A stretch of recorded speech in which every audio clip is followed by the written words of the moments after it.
Hello, I'm Carlos Guevara, and today I'm going to talk about my trade book review. So let's begin. The book that I'm going to discuss today is called Hiroshima. It's by John Hershey, and it is a biography of six survivors of the Hiroshima bombing attack from 1945. I will, the basic synopsis of the story is that it gives you a before, during, and after um, telling of these six survivors.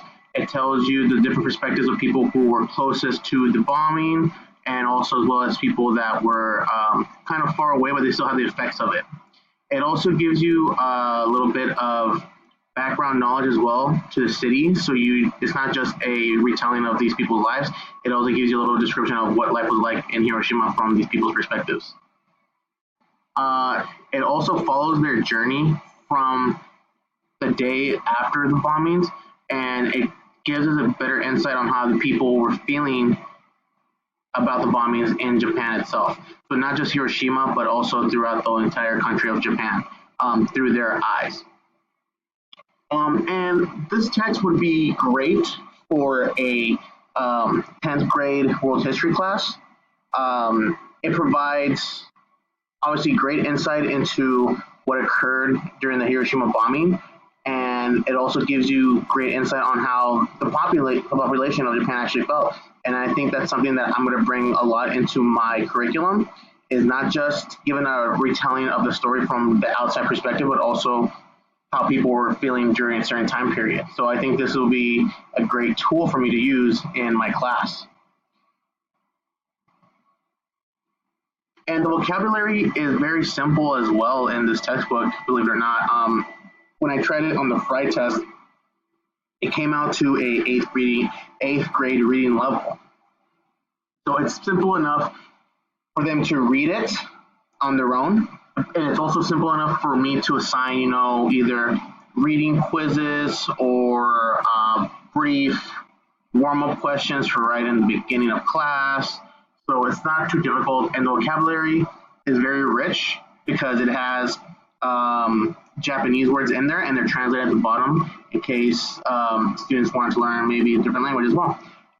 And with the aspect of having all these different views and perspectives, it really helps the students really think about what life would be like to go through this, since obviously a lot of these people are either dying or they pass away because of the radiation.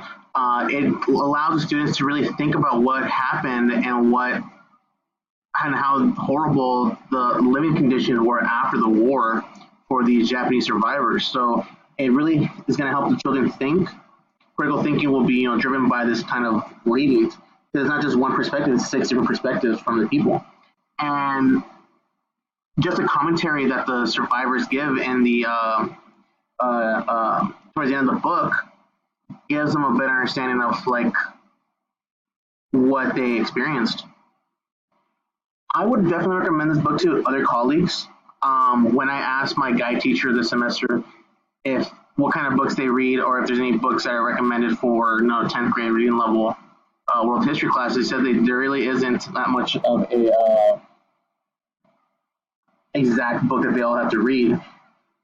But I think this is something I would definitely encourage other teachers, other colleagues, either in my school or in my network, to read. It's a powerful book because it gives you such great vivid details on what occurred, and the commentary is just so powerful that it really makes even myself really think about what horrible things can occur in war and why people would do such terrible things.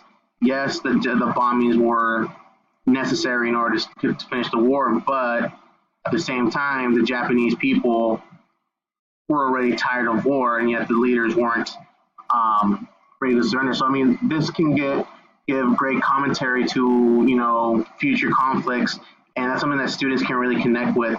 And I think that students and the teachers in the schools can also connect that with us.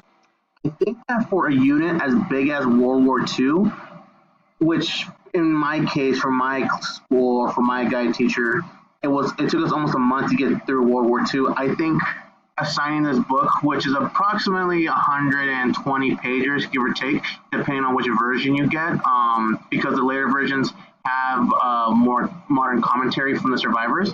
I think that there is room to fit this into your curriculum.